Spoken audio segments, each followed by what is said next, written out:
There is a particular kind of silence underground, not the silence of an empty room, which still carries the faint hum of ventilation or the distant murmur of traffic, not the silence of a quiet field at night, which is threaded through with insect noise and the low breathing of wind through grass.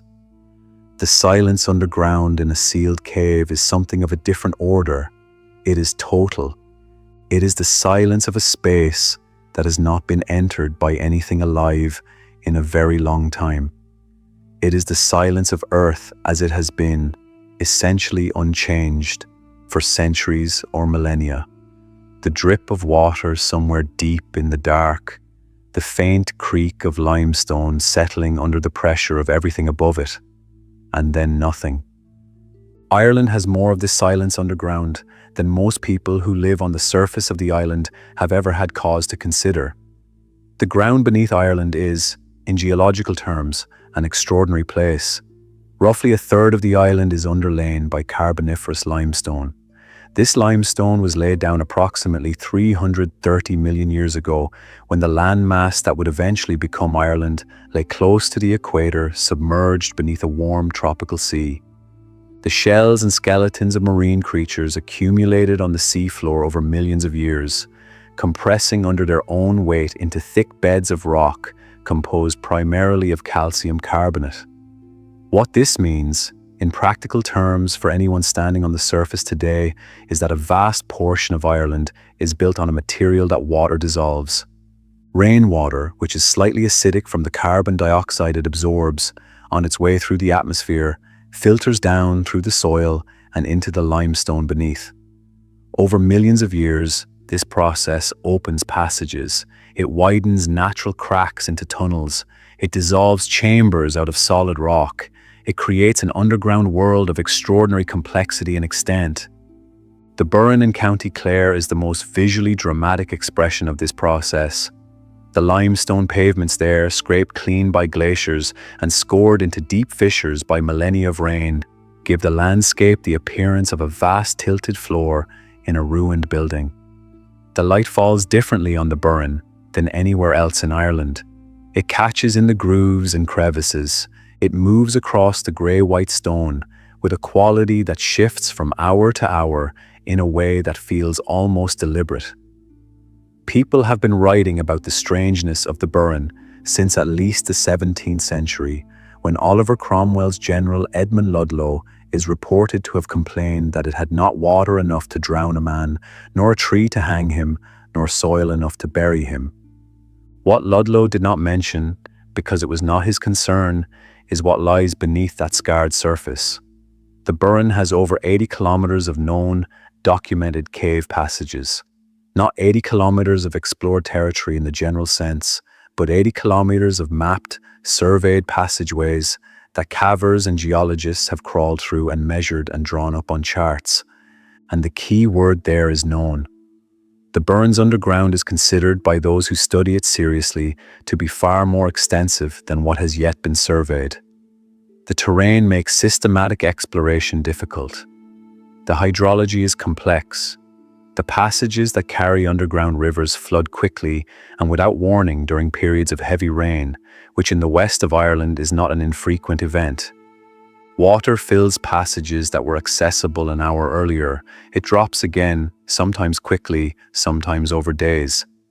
The underground rivers of the Burren drain off the shale-capped summit of Sliab Elva and dissolve their way through the limestone beneath, opening new routes and blocking old ones in a process that has been continuous since the ice retreated from this landscape roughly 10,000 years ago. County Fermanagh tells a similar story. The Marble Arch Caves Global Geopark in the west of the county was described with some accuracy by the Speleological Union of Ireland as containing over 50 miles of wild cave systems. When two French explorers, Edouard Alfred Martel and Lister Jameson, first entered those caves in 1895, they were breaking a silence that had lasted for centuries. Local tradition had kept people out. The caves had the reputation of places not to go. That reputation was specific and old and almost certainly rooted in something real, some experience or understanding that earlier generations had had about what the underground meant. When Martel and Jameson descended with their lanterns, they found formations of extraordinary beauty and passages that went on far beyond what their initial surveys could document. More than a century later, the work of cataloguing what exists in that system is still unfinished. Thousands of cave systems in the global karst landscape, which covers roughly a fifth of the world's surface, remain undiscovered or unexplored. In Ireland, the figure is almost certainly significant. The deep underground of counties Clare, Fermanagh, Cavan, Kerry, Roscommon, and Cork is not simply a geological curiosity. It is, in a very real sense, territory that no human being has ever visited.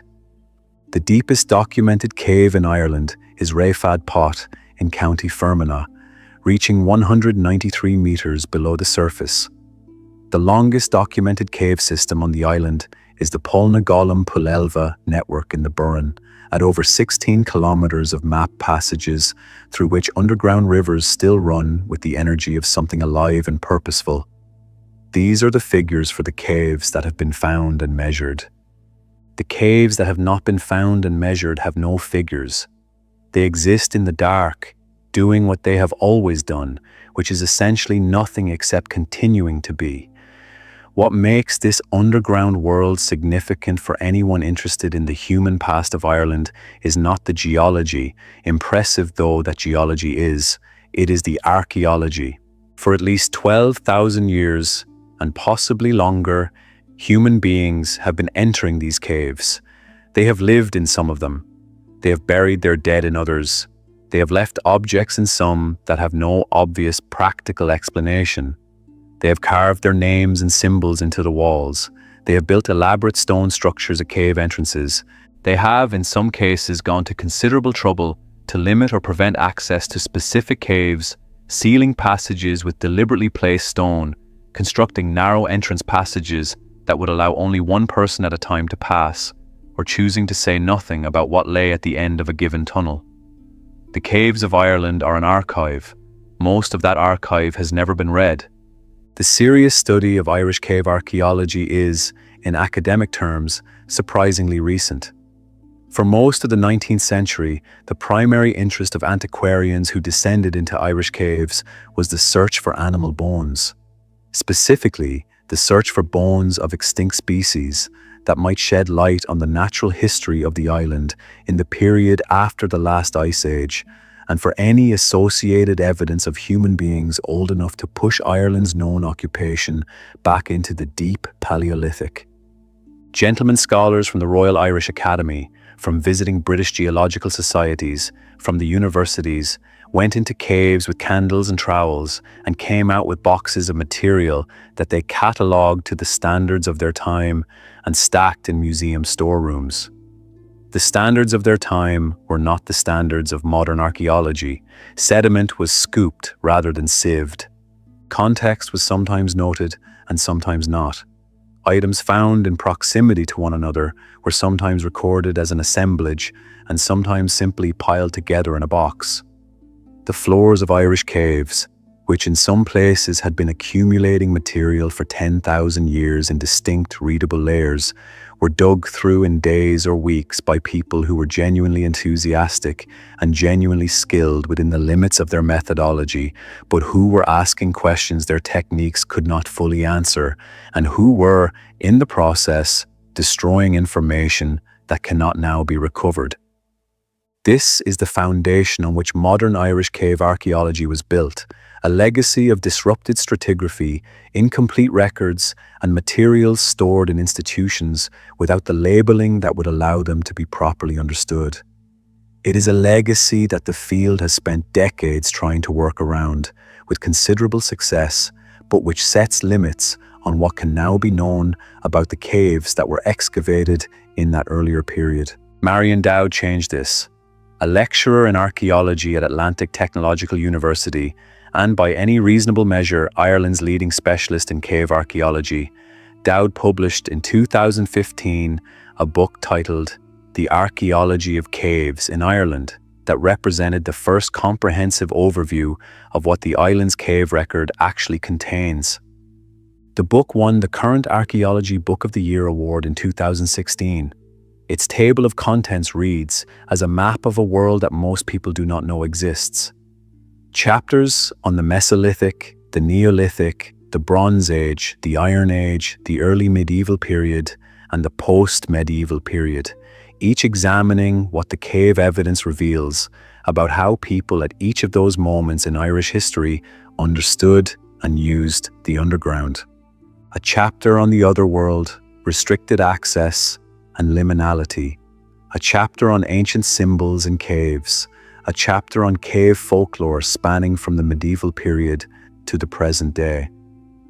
One of the quietly significant contributions of Dowd's work is the establishment of a clear timeline showing how the way people used caves in Ireland changed across the millennia. In the Mesolithic and Neolithic periods, human bones were placed in caves in ways that suggest excarnation, the practice of exposing a body until it becomes skeletal and then collecting the bones for secondary deposition. The bones were not left in the cave permanently. They were taken out again, brought back to the surface, and placed elsewhere, in the great communal tombs of the passage grave tradition. In the Iron Age, the archaeological presence in caves becomes thinner, harder to read, but the mythological tradition intensifies, suggesting that the caves retained their significance even as the material culture associated with them became less visible in the record. In the early medieval period, people began living in caves, using them as shelters, as larders, as places of refuge in ways that are archaeologically distinct from the earlier ritual uses. The post-medieval period brings its own layers, including the cave use of the penal period already described, and the gradual transition from the cave as a lived or ritual space into the cave as a place of folklore and eventually of heritage tourism. This long arc of human engagement with the underground is visible in the material that has been examined so far. It will be made clearer and more detailed by the material that has not yet been examined. Every sealed cave, every unexcavated passage, every box in a museum that has not yet been subjected to radiocarbon dating or isotopic analysis or ancient DNA extraction is a potential chapter in a history that the surface record cannot supply on its own.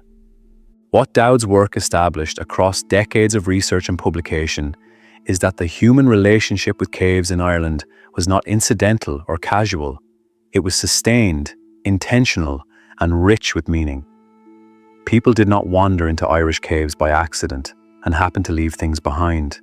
They came back, generation after generation, to specific sites. They treated the underground as something distinct from the surface world. They buried their dead in ways that suggest careful ritual. They deposited objects in places that were clearly not living spaces. They treated certain caves as places of fundamental significance, and they expressed that significance in ways that archaeology can now begin to read, even from the disrupted material that Victorian and early 20th century excavations left behind. The fuller picture, however, requires the caves that have not yet been properly examined, and there are many of those. Archaeological material has been recovered from approximately 80 documented caves in Ireland. The island has well over 1,000 known cave systems, with the actual number of caves of any size almost certainly running into the thousands, given the extent of the karst landscape. The proportion that has been systematically excavated with modern methods is small. The proportion that has been excavated at all, by any means, is not dramatically larger. Most of Ireland's limestone caves have never been archaeologically examined. Some of them have never been entered by any human being in recorded history, and possibly never by any human being at all. Others were entered once, briefly, by curious farmers or passing explorers, and the entrance was not found again. Others still are known to cavers and speleologists, but have never attracted the attention of archaeologists, either because the access is difficult or dangerous, because funding is limited, or because the field is simply stretched too thin across too many potential sites to examine all of them in any given decade. This is not a criticism of anyone. It is simply the condition of trying to understand the deep past of a complex island with the resources that are actually available. In the summer of 1903, members of a geological expedition working in the Burren lowered themselves into a cave system in County Clare called the Alice and Gwendolen Cave. They came out with thousands of bones, the bones of cave bears, wolves, elk, horses, and smaller animals, packed into the cave sediments in quantities that suggested this particular cavity had been, for a long time, a place where dead animals came to rest. The team catalogued what they found with reasonable care for the period, shipped the material to what would become the National Museum of Ireland, and wrote up their results. The bones went into boxes, the boxes went onto shelves, and there they remained for most of a century. In 2013, a research associate at the National Museum named Ruth Carden began a systematic project to re-examine the museum's animal bone collections from early cave excavations. The collections were large and the work was patient. Carden worked through the material methodically, looking at individual bones, documenting species, noting anything unusual. One of the bones she noticed was a brown bear patella, a knee bone. What made it unusual was the presence of cut marks, 7 of them running across the bone surface in the specific pattern that results from a blade being drawn repeatedly across fresh bone by someone who is cutting through a joint. The cuts were not the marks of an animal gnawing, they were the marks of a tool deliberately applied by a human hand. Carden brought the bone to Marion Dowd. The two of them looked at what they had and understood that if the cut marks were contemporary with the bone itself, rather than later contamination, the implications were potentially significant. They applied to the Royal Irish Academy for funding to have the bone radiocarbon dated. The dating was carried out by the Chrono Centre at Queen's University Belfast. A second sample went to the University of Oxford, independently, as a check. Both laboratories returned the same result. The bear had been cut up by a human approximately 12,500 years ago. This was not the age anyone was expecting. Since the 1970s, the oldest confirmed evidence of human occupation in Ireland had been the Mesolithic hunter-gatherer camp at Mount Sandel in County Derry, dated to around 10,500 years before the present. The Alice and Gwendolen bone pushed the known date of human activity in Ireland back by 2,500 years to the Upper Paleolithic, to a time when the island still lay at the edges of the retreating ice age, and the landscape looked nothing like what it does today. The glaciers were gone from the lowlands, but the climate was cold and the vegetation thin, a tundra-type environment of sparse grass and stunted scrub. The people who were there, cutting through a bear's knee joint with a flint blade in the entrance to a County Clare cave, were the earliest known humans in the island's history, by a considerable margin. 3 independent bone specialists examined the cut marks, each without being told the radiocarbon dating results. All 3 concluded independently that the cuts had been made on fresh bone, meaning they dated from the same time as the bone itself. The finding was published in the international scientific journal Quaternary Science Reviews in 2016 and described accurately as a discovery that rewrote Irish history. What Dr. Dowd said at the time is worth sitting with. Archaeologists had been searching for the Irish Paleolithic since the 1860s. For 150 years, people had gone into Irish caves, specifically looking for evidence of this period, and had not found it, or had not found it and recognized it as such. The evidence had been sitting in a museum box since the 1920s. The people who originally excavated it in 1903 did not have radiocarbon dating, which was not developed until the 1940s. They saw the bone, they noted the cut marks, but they could not tell how old the marks were, and so the bone was catalogued alongside thousands of others and filed away. Nigel Monaghan, keeper of the Natural History Collection at the National Museum of Ireland, made a point that should be held in mind for everything that follows. The museum houses approximately 2 million specimens, he said. All of them are available for research. We never know what may emerge. Radiocarbon dating is something never imagined by the people who excavated these bones in caves over a century ago, and these collections may have much more to reveal about Ireland's ancient past. The Alice and Gwendolen Cave is not sealed in the sense that a locked door is sealed. It is accessible to anyone who knows where it is and has the physical capability to enter it. But for approximately a century, the most significant thing about it sat in a box in Dublin, awaiting a question that had not yet been asked and a technique that had not yet been invented. In that sense, the cave's secrets were sealed not by stone or mortar, but by the simple passage of time and the gap between what was found and what was understood.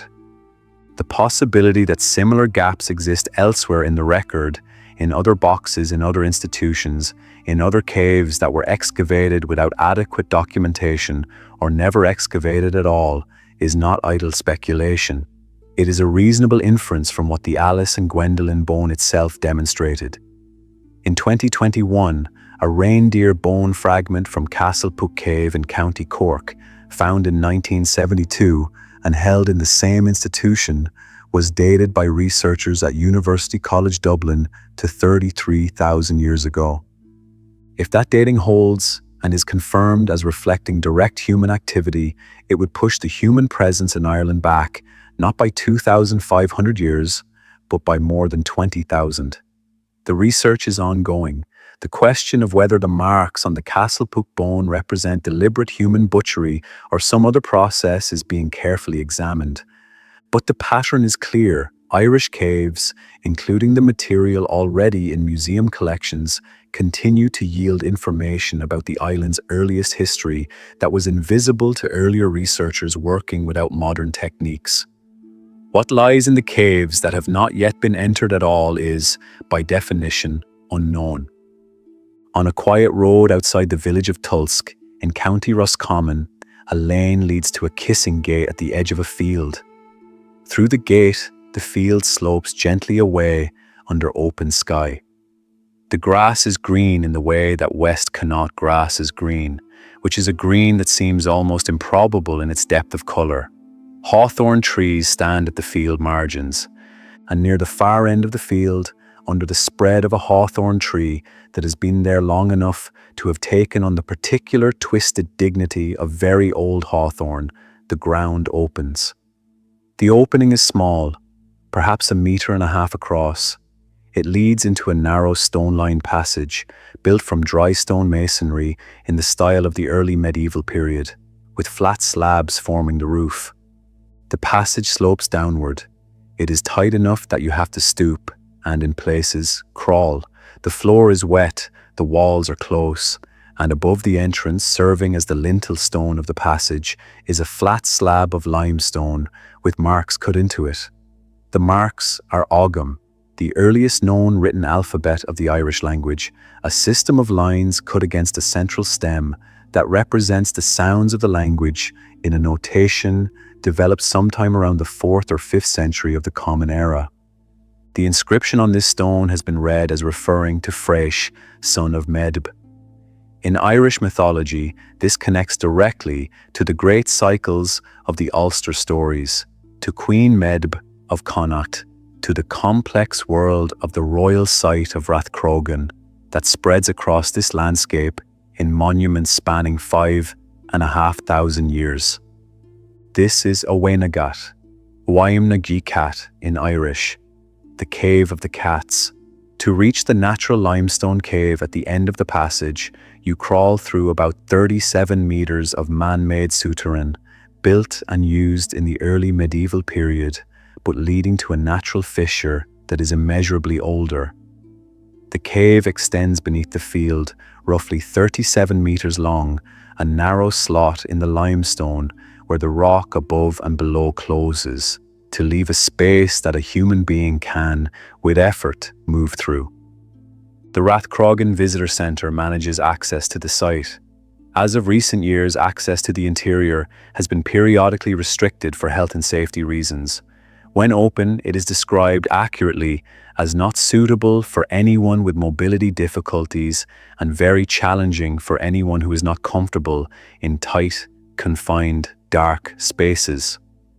Owainagat sits within the larger complex of Rathcroghan, which encompasses 240 identified archaeological sites across an area of 6.5 square kilometres and spans, in documented human use, from the Neolithic period through to the late medieval period, a time span of over 5,500 years. This landscape was the royal seat of Connaught. It was where the kings and queens of the Western Province held court, conducted legal proceedings, promulgated laws, and performed the rituals of kingship that in early Irish society were inseparable from the exercise of political authority. The promulgation of St. Patrick's Law was recorded at Cruachan in 783 of the Common Era. The promulgation of St. Kieran's Law followed in 814. This was a working centre of power, not merely a symbolic one. Within that landscape of power, the Cave of the Cats occupied a specific and distinctive position. It was the entrance to the other world. Not metaphorically, not as a figure of speech, but as a literal claim about the nature of a particular place in the landscape. The 12th century Book of Leinster described it as Doras Ifrin na Haireann, the gateway to Hell of Ireland, though the Irish concept being translated as hell here is more precisely the other world, a parallel existence that sits alongside the human world rather than beneath it in a moral hierarchy. Creatures came out of Owainagat. The Morrigan, the goddess of battle and sovereignty, and the turning of fate, emerged from the cave in the form of a crow. Three-headed monsters came out at Samhain. A flock of saffron-coloured birds emerged and withered every living thing in Ireland that their breath touched. The cave was not a passive feature of the landscape, it was active, it opened, things came through. The mythology that accumulated around Owainagat over at least 15 centuries of recorded tradition is specific and dense in ways that are worth tracing carefully. The Ectra Nerai, the adventure of Nera, is perhaps the most complete early narrative to centre the cave. In this tale, a man called Nera accepts a challenge on the night of Samhain to approach a hanged man and bind a willow withe around his foot. Samhain, the festival held on the last night of October, was understood in early Irish tradition as the night when the boundary between the ordinary world and the other world became permeable. The dead moved, the supernatural moved. The gates of places like Owainagat stood open. Nera completes his challenge, but in doing so is drawn into the cave and through it into the other world, where he spends what he believes is a short time before returning to discover that a year has passed and that the royal court at Rathcroghan has been burnt to the ground by otherworld forces. The story is concerned with vision, with the difficulty of knowing what time it is when you are between worlds, and with the consequences of engaging with forces that do not operate by ordinary rules. The Morrigan's connection to Owainagat is older and less narrative in form. The Morrigan, sometimes rendered as the Morrigan, with a long vowel in the first syllable, is a figure of extraordinary complexity in the Irish mythological tradition. She is associated with sovereignty, with battle, with the fate of warriors, with shape-shifting, and with the boundaries between life and death. She is not simply a goddess of war in the way that Mars is a god of war. She is the condition in which war exists, the state of the world that makes fighting both necessary and futile, the crow that circles above the battlefield, and the figure that appears to heroes before the fight to test whether they understand what they are about to do. She is not always named explicitly in the texts, but her presence is felt in the appearance of a single crow, in the figure of an old woman washing clothes at a ford, in the sudden sense that something has shifted in the nature of a place. And her home, in the texts, is Owainagat. The cave at the heart of the Western Province's royal landscape is where the Morrigan lives when she is not out in the world. What this association means for how the physical cave was understood and treated is not fully resolved. It suggests, at minimum, that the cave was considered a place of power, that entering it was not an ordinary act, that the threshold marked by the Ogham stones was a threshold between modes of being as well as between the underground and the surface. The deliberate construction of a souterrain entrance to an existing natural cave, rather than simply leaving the natural opening as it was found, is a significant act of intentional marking. Someone decided that this particular hole in the ground required a formal entrance with walls and roof and inscribed stones. The decision implies an understanding of what the cave was and a desire to make that understanding legible to anyone who approached it. The inscription of names connected to the Ulster cycle mythology on the threshold stones further anchors the cave in a specific network of stories and meanings that were known to the community using the site. The Rathcroghan complex as a whole demonstrates a continuity of use across 5,500 years that is striking even by the standards of Irish archaeology, which has a very high density of ancient sites. The discoveries made in the village of Tulsk itself, a few kilometres from the cave, have been dated to as far back as the Mesolithic, roughly 8,000 years before the Common Era, in excavations associated with modern development. The main mound of Rathcroghan, the great earthen platform that gives the complex its name, is believed to be the burial place of the kings of Connaught, and a stone-lined avenue known locally as the Way of the Dead runs across the landscape nearby. The cave in this context is one node in a landscape of the dead that was constructed, added to, and maintained across millennia.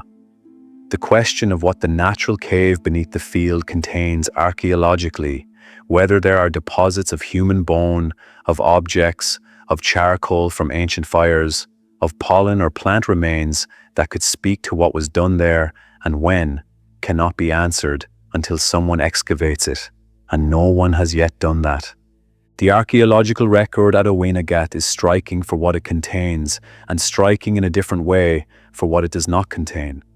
What it contains, a man-made souterrain of early medieval construction, built not to house people or store food, but to mark and formalize an entrance to a natural cave. Ogham inscriptions on the lintel stones, making this the only souterrain in Ireland where such inscriptions have been incorporated as architectural elements. The inscriptions were probably moved from standing stones elsewhere on the Rathcroghan landscape and reused here, suggesting that their content, whatever its full meaning, was considered appropriate or important for this particular threshold. A collapsed section of the souterrain that would have continued the passage further to the northwest, now inaccessible. A second Ogham inscription recorded on one of the collapsed lintels, partially legible.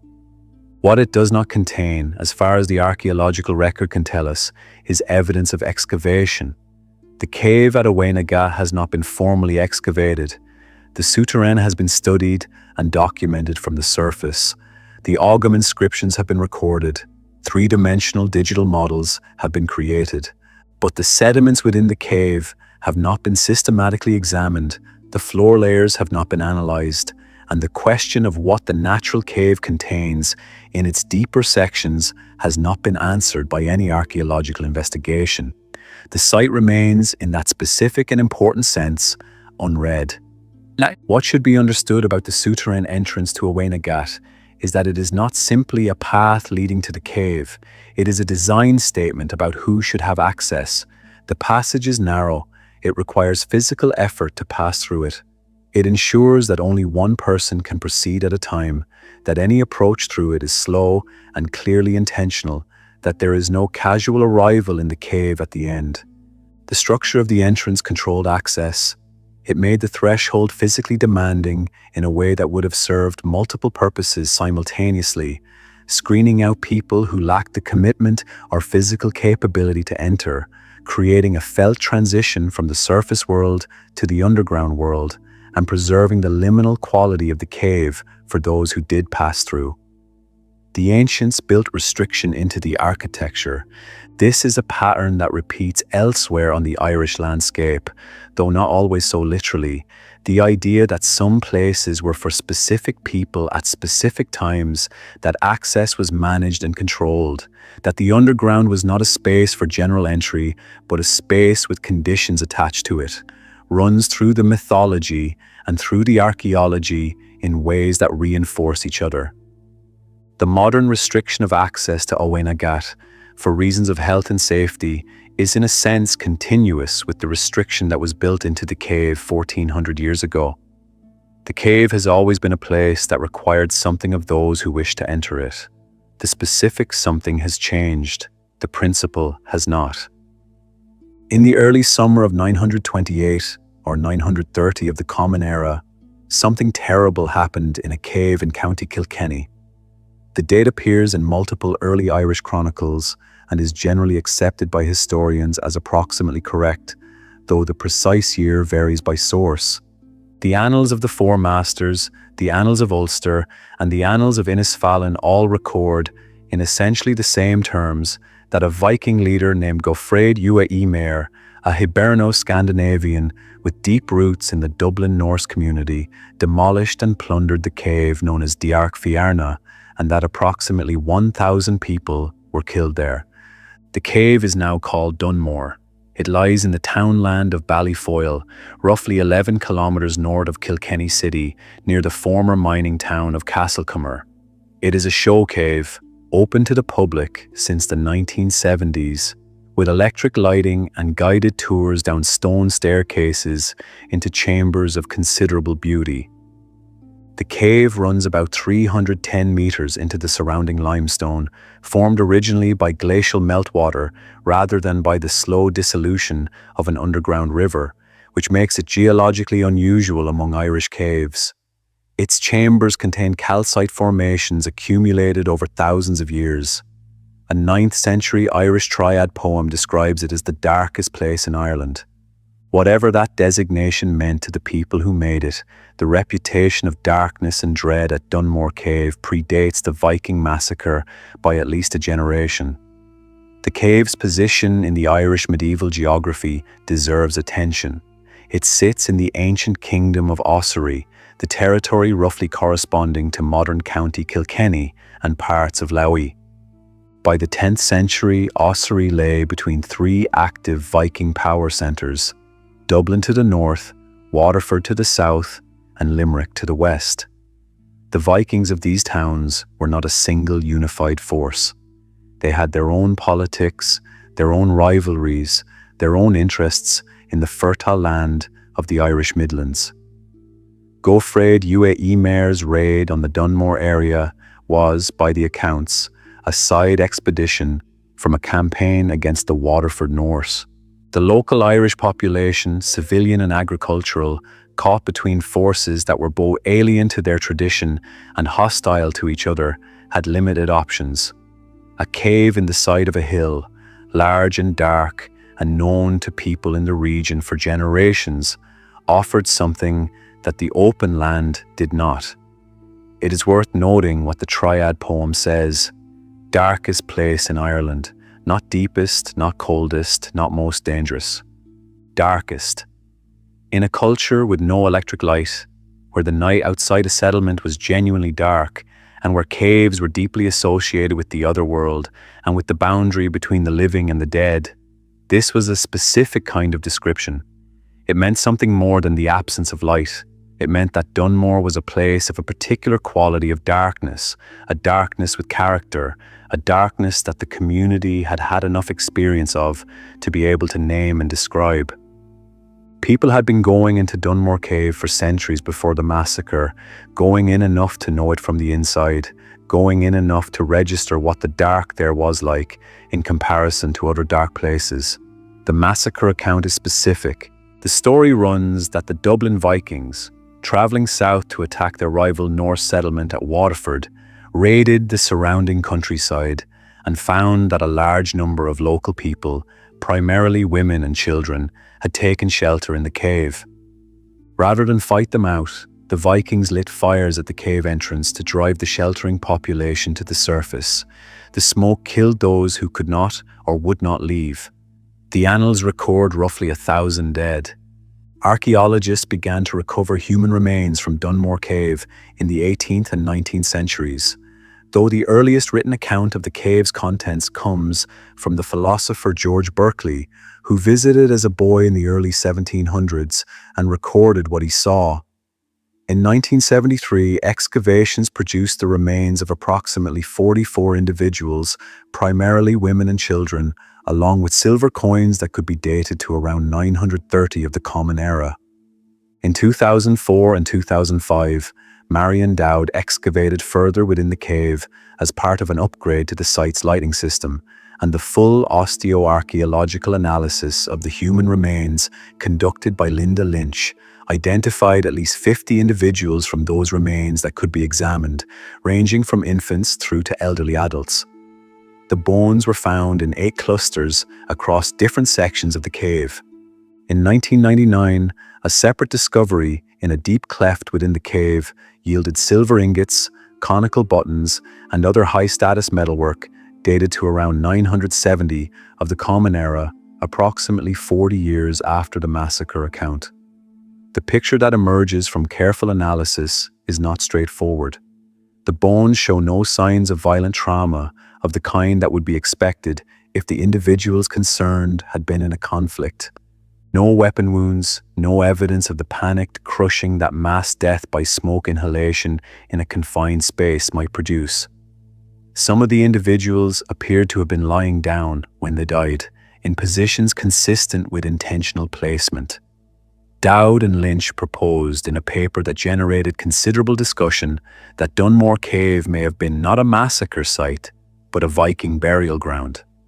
That the human remains represent individuals who were deliberately interred in the cave over a period of time, with the high-status metalwork found in the deep cleft representing grave goods rather than looted material hidden by raiders. The bones of women and children would not be unusual in a community burial site. The radiocarbon dates, which cluster around the 10th century, are consistent with both interpretations. There is also a third possibility, which is that the cave served multiple purposes over time, that the massacre account is broadly accurate, but that the Viking community subsequently returned to the site and used it for other purposes, including burial over the following decades. That the silver deposited in 970 represents a later and different kind of activity than whatever produced the human remains. Irish archaeology in the early medieval period increasingly recognizes the complexity of what the Vikings actually did in Ireland, which was not simply raid and leave, but stay, settle, trade, intermarry, and adapt their practices to the local cultural environment in ways that the earlier popular narrative of the violent Norse outsider did not account for. What is true of Dunmore Cave, and what is significant for the broader question of what Ireland's caves contain and why some of that content remains uncertain, is that the site has been disturbed repeatedly over the centuries. The 18th and 19th century antiquarians who collected human remains from the cave did so without systematic documentation. Much of the material they removed has been lost to science. The bones that were reburied elsewhere or simply placed in collections without adequate provenance information cannot be reliably studied now. The sections of the cave that were explored or disturbed without any record being made are gone from the historical understanding of the site. Modern archaeology has had to work with what remains after those losses and has done so with considerable skill and care, but the full picture of Dunmore Cave, what happened there and when, and in how many distinct episodes across how many centuries, cannot now be fully recovered. Parts of it are sealed by what was taken out in the wrong way, as well as by what has never been taken out at all. The cave's deepest sections, the passages and clefts that extend beyond the main touring route, have not been fully documented archaeologically. The 1999 discovery of the silver hoard was made during the installation of new lighting, not during a planned excavation. It suggests that the cave has more to offer if anyone looks carefully enough in the right places, with the right questions. The question of what is down in the sections no one has recently examined in detail remains genuinely open. On the western shoulder of Keshcorran Mountain in County Sligo, 16 caves open in the face of a limestone cliff. They are visible from a considerable distance, dark mouths set in the white rock, catching the eye of anyone moving through the valleys below. The Brickleave Mountains, of which Keshcorran forms a part, are a series of parallel limestone ridges running northwest to southeast, carved by the retreating ice sheets into a landscape of almost architectural precision. On the summit cairn of Keshcorran, some 30 meters in diameter, an unexcavated passage tomb probably lies undisturbed inside the stone. On the ridges nearby, the passage tomb complex of Carrakeel rises against the sky. To the west, across the valley, the summit of Knocknaria carries on its crown the massive unexcavated cairn known as Queen Maeve's Grave, one of the most striking Neolithic monuments in the entire country. 55 meters wide and 10 meters high, its internal chamber never opened by any archaeologist, its contents completely unknown. The Keshcorran Caves are not sealed in any physical sense. You can climb to them with appropriate footwear and some tolerance for steep ground. You can enter most of them, bend under the low limestone ceilings, and stand in chambers where the rock overhead is close enough to touch. The views from the cave mouths across the plains of Connaught are extraordinary on a clear day.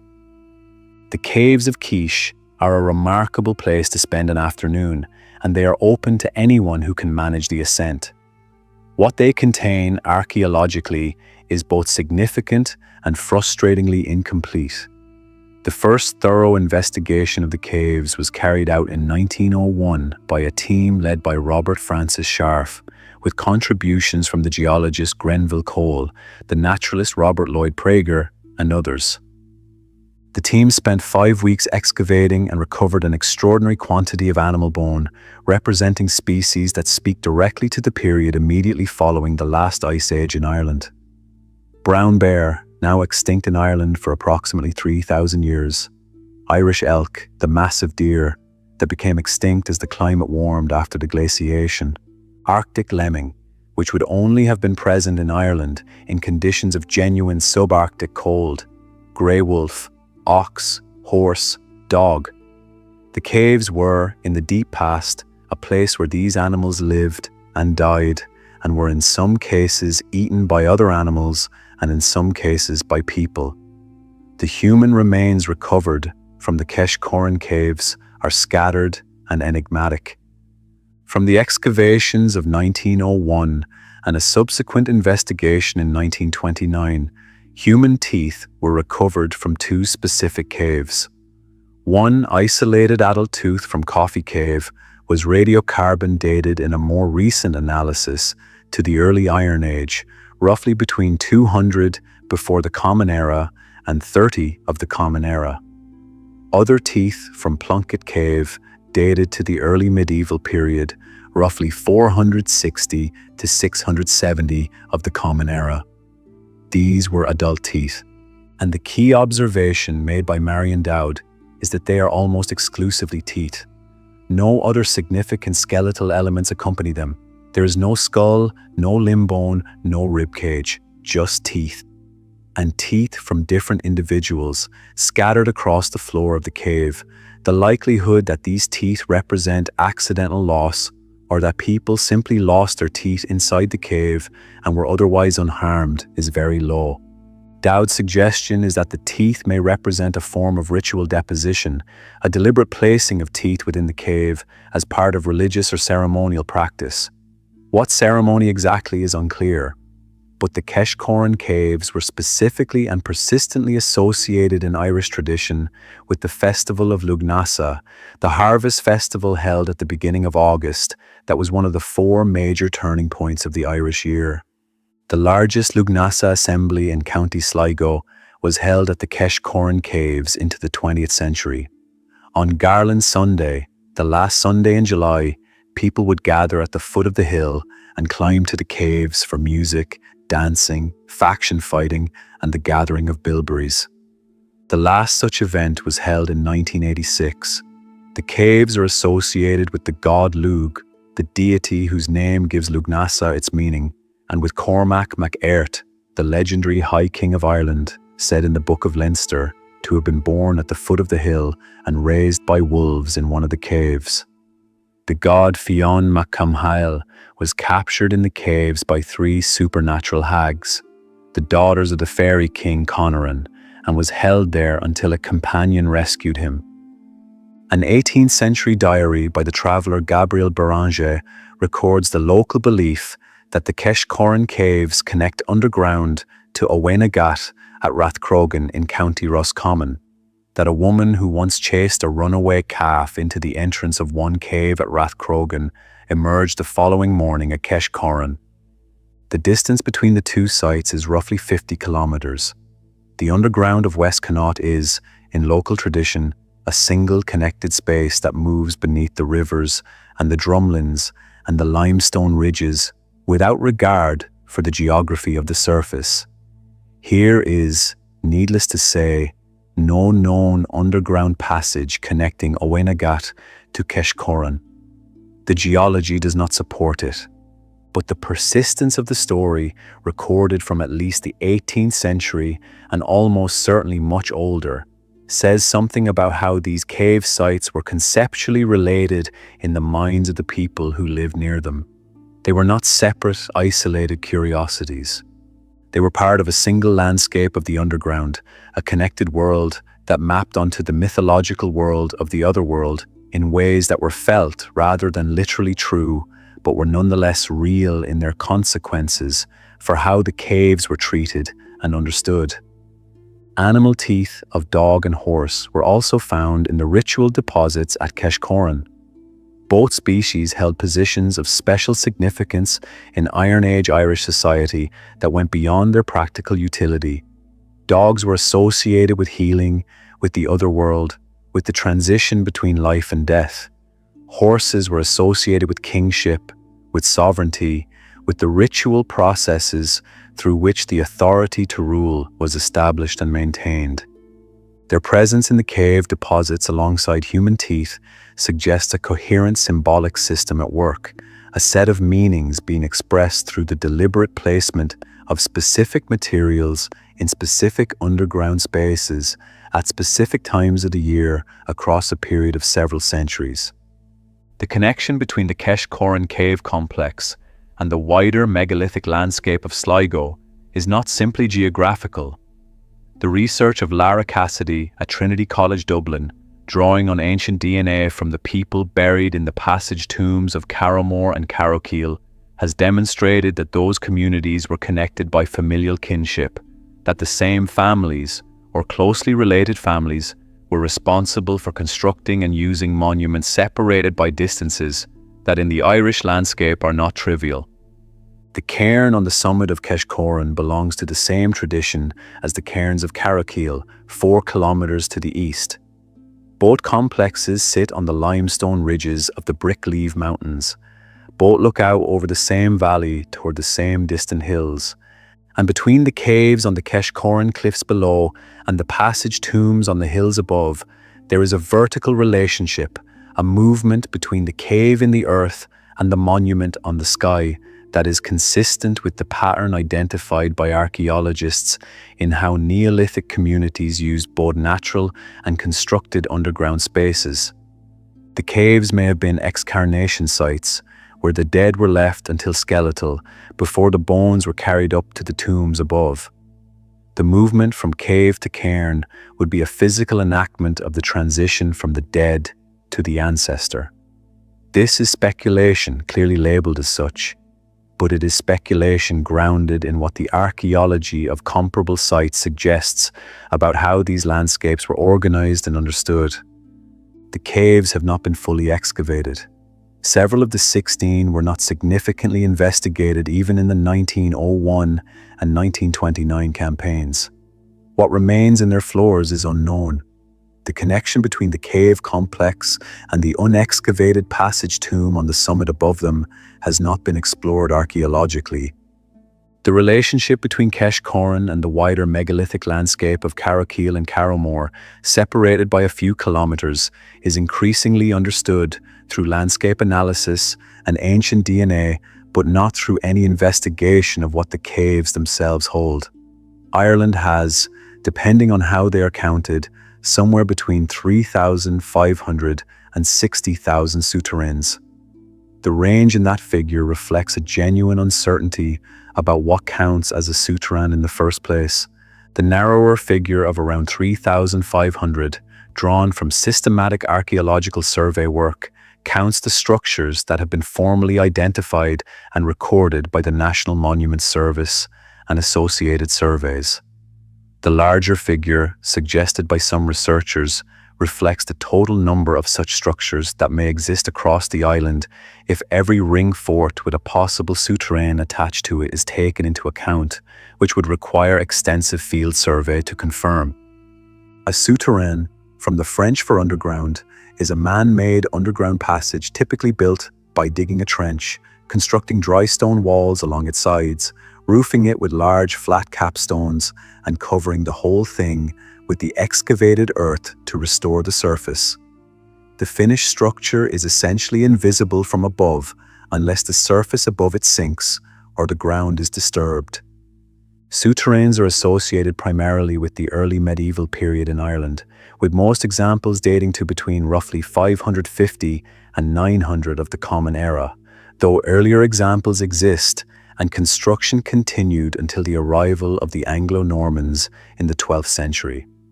The construction of souterrains may have been introduced to Ireland by monks returning from continental Europe, where similar structures were built. It may also have developed independently in response to the same practical pressures that made underground storage and refuge valuable in many periods and places. The typical interpretation of souterrains divides them by size and complexity into storage facilities and refuge structures. Small, simple souterrains, the argument goes, were root cellars essentially, cool, dark spaces for storing dairy produce, grain, and valuables at a stable temperature through the fluctuations of an Irish summer. Larger, more complex souterrains, with multiple chambers, deliberate constrictions built into the passage walls, and features that would slow or stop an intruder, were refuges, a place to hide during a raid, a place to conceal the family and the portable wealth when the Vikings came up from the coast or a rival clan came over the hill. The defensive features of complex souterrains are specific and deliberate. The constrictions in the passage, points where the walls narrow to a width that would require a person to squeeze through sideways, are too precisely placed and too consistently found across different examples to be accidental. Someone designed these. A person sheltering in the souterrain, who was also defending it, could station themselves at the point just beyond a constriction and be essentially impossible to reach by force. A raider trying to push through a tight squeeze in the dark, unfamiliar with the layout, against an opponent who knew exactly what came next, was at an enormous disadvantage. The architecture of the souterrain was a weapon. The darkness and the confined space were not problems to be solved. They were assets to be used by the person who built the structure and had time to prepare. Above certain souterrains, ring forts sat on the surface, their circular earthen banks and ditches enclosing the domestic space of a farming household. The souterrain was the hidden extension of that household, the part of it that went underground. In some cases, the 9 souterrains found honeycombing the mound at Noath in County Meath. For example, the underground structures are of considerable complexity, connecting chambers at different depths, providing multiple exit points, creating a subterranean layout of the site that suggests both practical and possibly symbolic significance. Noath is one of the 3 great passage tombs of the Brú na Bóinne complex, built in the Neolithic period but continuously occupied and reused from the Stone Age through to the Norman period. The early medieval community that built souterrains into the Neolithic mound was building their underground structures inside something that was already ancient. Whether they knew what the mound was, whether they had traditions about it, whether the act of going underground there carried meaning that connected to the mound's earlier life, are questions that cannot be answered from the archaeological record, but that seem worth asking.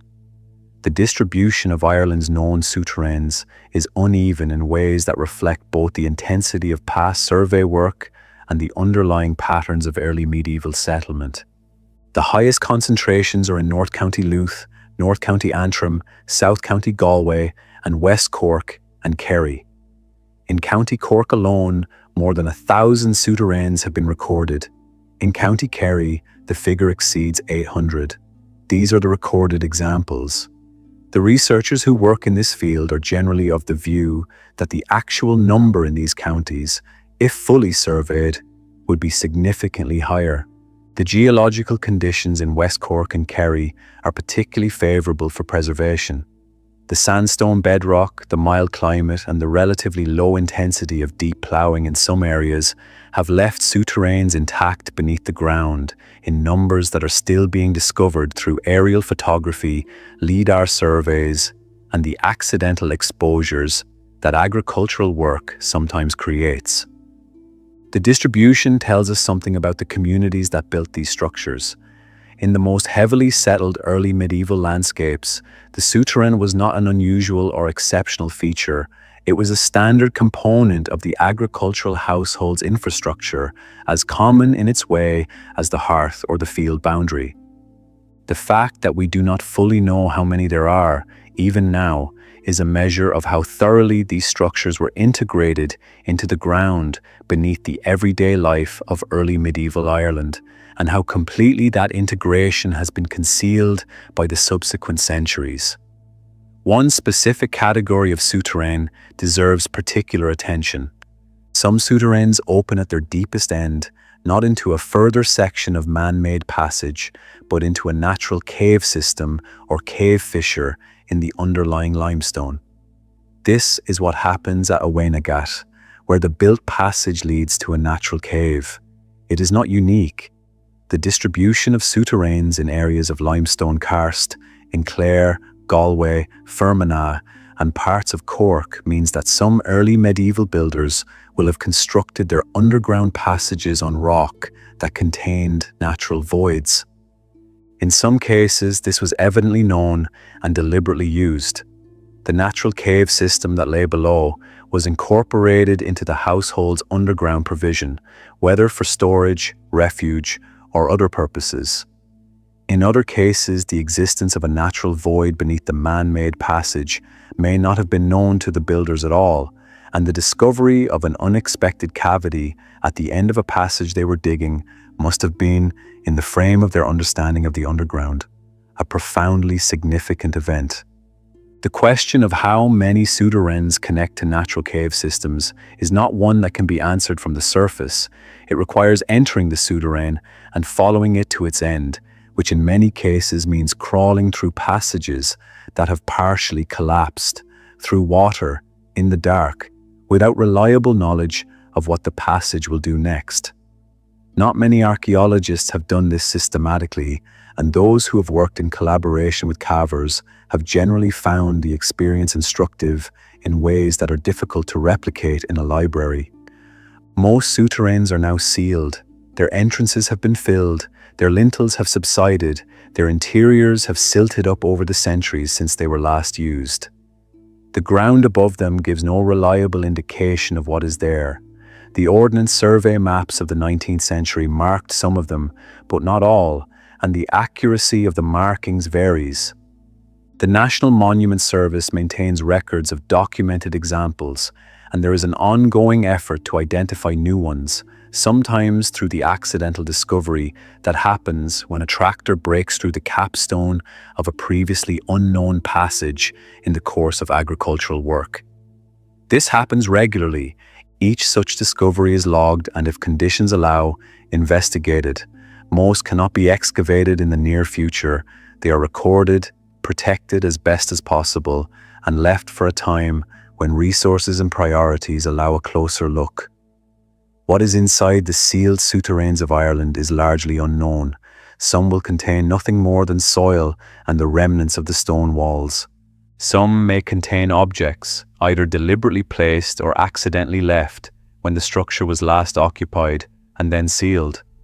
Some, those connected to natural cave systems, as Owenagat is, may lead to underground spaces of considerably greater extent than the man-made passage itself suggests. The folklore of souterrains in Ireland is insistent on this point, describing passages that go on for miles, that connect to distant locations, that emerge in the sea or in the cellar of a monastery 3 hillsides away. These stories are not taken literally by archaeologists, but they are taken seriously as evidence that souterrains occupied a specific imaginative position in the communities that used them, as structures whose underground character placed them in relationship with the larger underground world, the world of the cave and the river and the passage tomb, and the other world that the underground, in Irish thought, consistently represented. Below Sliab Elva in the eastern Burren, the Polnagollum Pulelva cave system receives the water of streams running off the Shale Cap mountain and carries it through over 16 kilometres of map passage before releasing it at springs in the limestone lowlands to the west. The cave has been explored in parts since at least the 1890s. The University of Bristol Speleological Society, whose members visited the area repeatedly across the 20th century, added substantially to the knowledge of the system. Continuing survey work has been carried out since by the Speleological Union of Ireland and by individual cavers. The system is understood to have multiple entrances, at least 6 or 8 depending on conditions, and a geological structure of considerable complexity, with tributary inlets feeding the mainstream passage from innumerable directions and a series of branch passages whose full extent has not been determined. A significant portion of Polnagollum is passable only during periods of low water. The sumps, the submerged sections of passage, where the ceiling drops below the water surface, can only be passed by divers with appropriate equipment, and some of them have not been passed at all. What lies beyond the unsumped sections, beyond the points where the water fills the passage from floor to ceiling, is not known. It may be more passage in the same style. It may open into chambers of a different character. It may connect to other cave systems whose surface entrances are some distance away. The hydrology of the Burren has a way of surprising people. Dye traces, where coloured dye is released into a cave stream and traced to its surface resurgence, have revealed connections across the Burren landscape that were not apparent from the surface geology alone. The Burren's caves are not, for the most part, archaeologically interesting in the way that Dunmore or Owenagat or Keshcorran are. The wild cave systems of the Clare limestone are primarily active stream passages, still carrying water, their floors a mixture of gravel and flood debris. They are not the sheltered, dry chambers that tend to preserve archaeological material over millennia. But some sections of some Burren caves are drier, more sheltered, and in those sections material does accumulate. The Elwee Cave, whose public show cave sections run for just under a kilometre through the mountain, contains far more cave than the toured section. Beyond the sump at the end of the public route, the cave continues in a direction that has been partially explored by cavers. It ends, eventually, in what the geological surveys describe as glacial backfill, sediment deposited in the cave passages when the last ice age filled them from above. What lies beneath the backfill, what the cave looked like before the ice age rearranged its interior, what might have accumulated in its chambers in the long period before the glaciation, is unknown. Kilkenny Cave in County Waterford presents a different problem, one that haunts many Irish cave sites. The cave sits near Cappa in the valley of the Tay River, a small limestone cavity that attracted archaeological attention as far back as the 1860s. The first systematic excavation was carried out in 1928 by E.K. Trattman of the University of Bristol Speleological Society. Trattman's team found human remains and animal bones in what appeared to be stratigraphic sequence and proposed, on the basis of their analysis, that the cave had been occupied in the Paleolithic period. This was exciting. The claim attracted the attention of the Harvard Archaeological Mission, which returned to Kilkenny in 1934 with a team led by the archaeologist Hallam Movius. Movius spent 6 weeks excavating what remained of the cave's interior and concluded, with some finality, that the stratigraphy was, in his word, hopelessly disturbed. The deposits had been mixed by water action, by animal burrowing, and by previous human interference to a degree that made it impossible to assign any material to a secure stratigraphic layer. The Paleolithic claim was withdrawn. What Movius found in Kilkenny was real. The deposits were disturbed. The stratigraphy had been compromised by processes that operated over millennia before any archaeologist arrived. But what Movius's conclusion inadvertently obscured is that the cave still contained significant material from later periods, material that was only fully understood decades later. Human remains from Kilkenny, radiocarbon dated in analyses conducted by Dowd and her colleagues in the 2000s, include individuals from the Neolithic and Bronze Age, making the cave a persistent place of mortuary activity across approximately 2,000 years of prehistory. A late Bronze Age hoard found in the cave contained metalwork of considerable quality. Fragments of early medieval metalwork, tentatively identified as part of a portable reliquary shrine, were found in the cave in 1935 and represent, if the identification is correct, an astonishing object in this context. The pattern at Kilkenny is a pattern at many Irish cave sites. Disrupted stratigraphy, mixed deposits, material that has been through the hands of multiple excavators without adequate documentation, combined with finds that, when examined properly with modern techniques, reveal a far richer history than the original excavation suggested. The question is not whether more information could be recovered from sites like Kilkenny by a modern excavation. The question is whether the effort and resources involved in answering that question can be prioritized against all the other questions that Irish archaeology needs to answer with the same limited budget and personnel. Let us be honest about why so many Irish caves have not been entered by archaeologists. The title of this script uses a phrase that is more dramatic than the reality. Archaeologists are not refusing to enter these caves. The word refusing implies a decision made despite a desire to proceed, a deliberate choice to stay out. What is actually happening is considerably less dramatic and considerably more understandable, which is simply that the constraints on what can be done with the resources and structures available in Irish archaeology at any given moment are severe. Funding is the fundamental constraint. Archaeological excavation is expensive. Excavating a cave, which requires specialist equipment, often requires caving expertise to access, frequently takes place in conditions that are physically demanding and logistically complicated, and which may yield material that requires years of laboratory analysis to understand, is more expensive per square meter than excavating most surface sites. The total annual budget available to the state for archaeological research, as distinct from the commercial archaeology required by planning law, is not large. The number of sites in Ireland that would benefit from excavation, using any reasonable definition of benefit, vastly exceeds what that budget can support.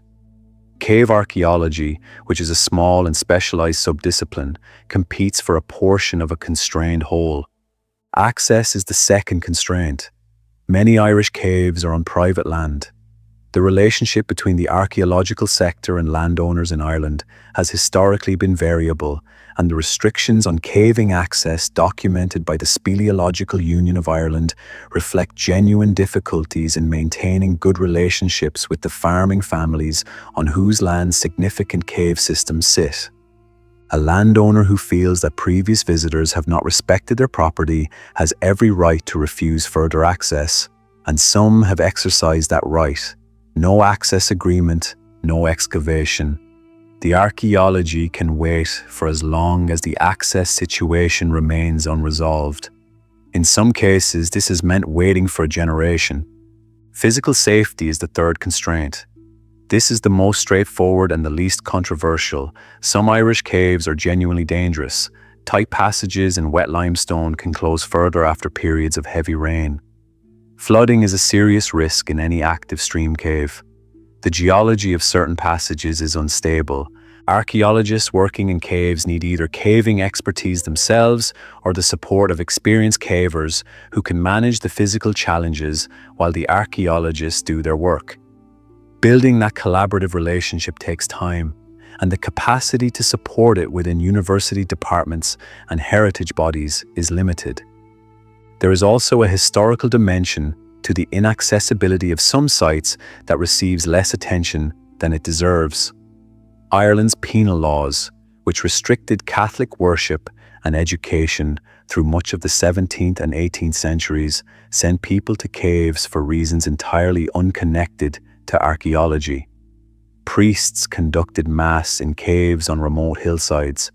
Communities met underground for purposes that the law would have punished if conducted openly. The books that document cave folklore in the post-medieval period are full of references to caves as places of Catholic practice, as sites where devotion continued in the dark when the churches were closed or confiscated. Many of these caves were subsequently forgotten as the circumstances that made them necessary changed. Their locations were not always recorded. In some parts of the country, oral tradition preserves the knowledge of where the mass rocks were and where the cave entries were used. But the tradition is thin and breaking. Sites that communities once knew precisely are becoming unknown within living memory. This is a form of sealing that has nothing to do with geology and everything to do with the way suppressed communities protect their knowledge. The underground spaces of penal Ireland were not mysterious to the people who used them. They were practical, they were necessary, they were known. But knowledge that is carried by a community and not written down becomes vulnerable when the community disperses or when the conditions that made the knowledge relevant change. The caves that served as mass sites in the 18th century are, in some cases, the same caves that served as ritual sites in the Iron Age, as burial sites in the Neolithic, as places of refuge in the Viking period. The continuity of the underground as a space of significance across radically different historical conditions is one of the things that makes Irish cave archaeology such a rich field of inquiry when the inquiry is possible. Beyond these practical constraints, there is an argument in modern archaeology that is sometimes described as the principle of minimal intervention, or alternatively, as banking the resource. The basic idea is that archaeological excavation is irreversible. You cannot unexcavate a site. Once a deposit has been removed, the information it contained in its original context is gone, replaced by the best documentation you were able to make at the time of its removal. The documentation improves with technique and technology, and the techniques and technology of 2025 are considerably better than those of 1975, which were better than those of 1935. If a sealed deposit in a cave is left untouched for another generation, a future archaeologist with techniques not yet invented will be able to extract information from it that the archaeologist of today cannot access. This is not a theoretical argument. It is what happened with the Alice and Gwendolyn Bear patella, which lay in a box for 90 years until radiocarbon dating existed to apply to it and researchers existed to think of applying it. The case for leaving some things untouched until we can do them proper justice is a genuine case.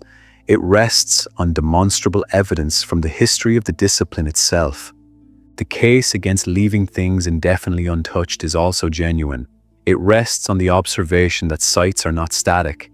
The ground moves, roots grow into passages and disturb sediments, water tables shift, livestock graze the fields above sealed deposits and introduce vibrations and subsidence. Farmers make agricultural decisions that are perfectly reasonable within the frame of their own concerns and profoundly damaging to the archaeology beneath. The site that was undisturbed in 1980 may not be undisturbed today. The deposit that was intact in 2000 may have been compromised by the time anyone gets to it in 2040. Leaving things does not preserve them. It simply means they are preserved or not preserved by accident rather than by intention. The balance between these arguments is not resolved. It is negotiated case by case, year by year, in the practical decisions of archaeologists and heritage managers who are doing their best with what they have. The result is that Ireland's underground archive continues to exist largely unread. Not because anyone has refused to read it, but because reading it is a task of enormous scale and complexity, and the time and resources required to do it well have not yet been fully assembled. There is one more layer to this story, and it is the layer that feels, in the quiet of a late evening, most worth sitting with.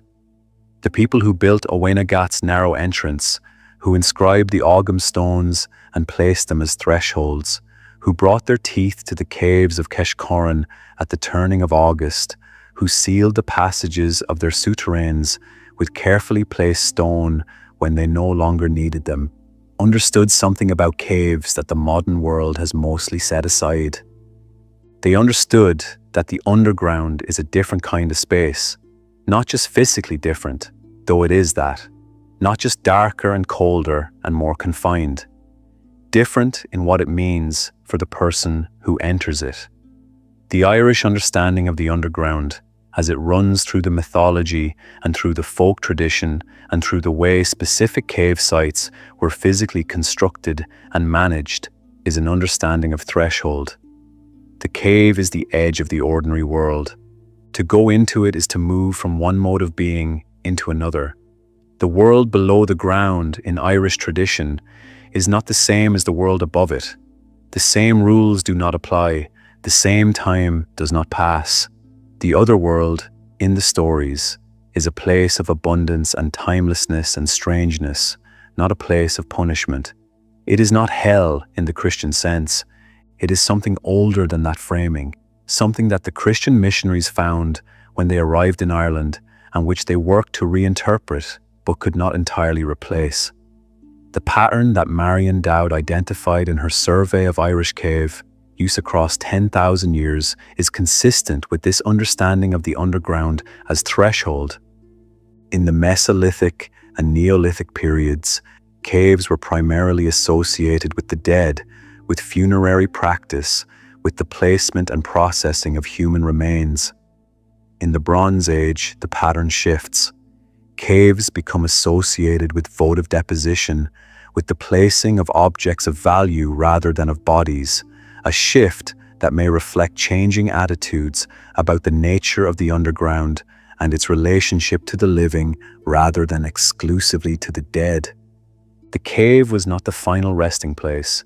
It was the transitional space where the body moved from one state into another, where the flesh of the living became the bone of the ancestor. The underground was the mechanism of transformation, not the destination. In the Bronze Age, objects were deposited in caves that had no obvious practical purpose. Bronze Age hoards in Ireland are found in many contexts, buried in fields, placed in bogs, hidden in river crossings. The hoards found in caves like those from Kilkenny in Waterford or Kilmurry Cave in Kerry are sometimes described as hoards of metalwork, with no clear evidence of why they were left there. But left in a cave is not the same as lost. It is not the same as buried for later retrieval and never returned to. The deliberate placement of high-quality metalwork in a deep, dark, enclosed underground space is a deliberate act, and the most reasonable interpretation of deliberate acts of deposition is that they meant something to the person who did them. The archaeological evidence is consistent with a long tradition of treating caves as liminal spaces, as thresholds. From the earliest human activity in Irish caves, which now extends back into the Paleolithic, the pattern is not primarily one of casual habitation. People lived in some Irish caves, yes, particularly in the early medieval period. But the deeper and more persistent pattern is ritual, bones placed in specific ways, objects deposited in specific locations, teeth left at the mouths of caves at specific times of year. Human remains placed in the deep dark of caves in a tradition that extends from the Mesolithic through the Neolithic and the Bronze Age, as if the cave was the appropriate container for the dead, the appropriate place for the crossing from one state to another. The dead go underground. The cave is underground. The logic has its own coherence, one that does not require a written text to make it explicit. When the passage to Oweynagat was deliberately built to restrict entry, when the Ogham inscriptions were placed as markers on its threshold, when the mythology was maintained that described this particular hole in the ground as the gateway through which the most powerful forces in the Irish cosmos moved in and out of the world, what was being maintained was a tradition of meaningful access. The cave mattered. The entrance to it mattered. The act of passing through it mattered. Only certain people, at certain times, with certain purposes, should go in. The restriction was not bureaucratic. It was sacred. The Keshcorran cairn on the summit above those 16 cave mouths has never been excavated. It almost certainly contains a Neolithic passage tomb. Inside that tomb, if it follows the pattern of the Carrowkeel tombs nearby, there will be a chamber aligned to some astronomical event built to allow light in at a specific moment of the year. There may be human remains, there may be decorated stone, there may be nothing left at all if the cairn was disturbed in some period before it entered the documentary record. Nobody knows. The cairn is there, sealed under its heap of limestone fragments on the top of the mountain, and nobody has looked inside. Queen Maeve's cairn on the summit of Knocknarea, visible from the Keshcorran Caves on a clear day, is 55 meters wide and 10 meters high. It has never been excavated. It is generally agreed by archaeologists to be one of the most significant, unexcavated Neolithic monuments in Ireland and possibly in Western Europe. It will, at some point, be opened. The academic and political will to do so exists in principle. The practical questions of how and when and under what conditions have not yet been resolved. The cairn continues to sit on its mountain, looking out over the Atlantic approaches of the west coast, containing whatever it contains, as it has done for somewhere between 4,500 and 5,500 years. Beneath Dunmore Cave, in the cleft where the Viking silver was found by accident in 1999, there may be more. In the sections of the cave that have not been systematically examined, in the tight passages that branch off the main chambers, in the places where 18th and 19th century collectors did not reach, there is still cave. The light from the tourist route does not reach very far into the passages that lead away from it. What is in those passages is, in the strict sense, unknown. In the Burren, 80 kilometres of documented passage leads to sumps that have not been dived and sections that have not been mapped. Beyond those sumps, in the dry upper passages of the limestone above the water table, material may have accumulated that has not been touched since the people who left it put it there. The landscape of the Burren was inhabited in the Neolithic period, as the portal tombs and court tombs and the megalithic cemetery of Pulnabrone attest. The people of the Neolithic Burren used caves. Kilkenny in Waterford demonstrates a persistent pattern of Neolithic mortuary activity in a limestone cave. The Burren's caves have not been systematically searched for comparable activity. It would be strange if they contained none. And somewhere beneath the fields and the ring forts and the old church sites of early medieval Ireland, possibly tens of thousands of sealed souterrains wait in the dark. Most of them contain nothing of archaeological significance. Some of them contain objects. Some of them contain passages that lead further than the structure itself, through cracks in the limestone bedrock into natural cave systems that the people who built the souterrain found and chose to use without leaving a record that archaeologists have yet been able to read. The ground beneath Ireland is quiet tonight. The underground rivers move through the limestone in the dark without sound. The Polnagollum stream finds its way between the walls of the passage it has carved over millions of years, unhurried, persistent. In some side passage off some cave that nobody has entered in recorded history, a stalactite that has been growing for 10,000 years adds another infinitesimal fraction of calcium carbonate to its length, the drip of water its only sound. In the floor of a Wainagat, the sediments that have not been disturbed since the early medieval period lie as they were left, layer on layer, the record of 2,000 years of human activity in a specific underground space, that a specific community designated as the gate between worlds. The souterrain at the edge of a field in Donegal, the one whose entrance capstone was dislodged by frost damage 3 winters ago and which someone from the National Monument Service visited and documented and marked on a map, sits in the dark with its walls still standing and its chambers still intact and its floor still carrying whatever was left there when the person who used it last walked out and did not come back. That was probably in the 11th or 12th century. The darkness in that passage has not been broken since. What Ireland's underground contains, taken as a whole, is a version of the island's history that the surface has not preserved. The surface of Ireland has been farmed, burnt, built upon, flooded, drained, ploughed, planted, grazed, contested, and worked for 10,000 years. It carries its history in fragments, in the monuments that survived, and the records that were not burned, and the objects that ended up in collections rather than in the rubbish. It is a partial record, and the parts that are missing in ways that often cannot be precisely identified. The underground is also a partial record, but the part of it that has not been disturbed has been preserved in a way that the surface rarely can be. The darkness and the cold and the absence of oxygen and the slow depositing of sediment have kept things intact in caves and souterrains that would have rotted or rusted or crumbled on the surface centuries ago. When the full archaeology of Ireland's caves is eventually written, and it will take more generations than this one to write it, it will change what is known about the human past of this island. It will almost certainly push back the dates of human activity in specific regions. It will reveal ritual practices that the surface record only partially describes. It will illuminate aspects of how the communities that built the ring forts and the passage tombs and the monastic settlements understood the world they lived in and the world they believed existed beneath the one they could see. It will contain surprises of the kind that the bare patella in the Alice and Gwendolen cave represented. Not one such surprise, but many. What happens in Irish archaeology when new techniques are applied to old material or when old sites are revisited with new questions consistently produces results that alter the picture in significant ways.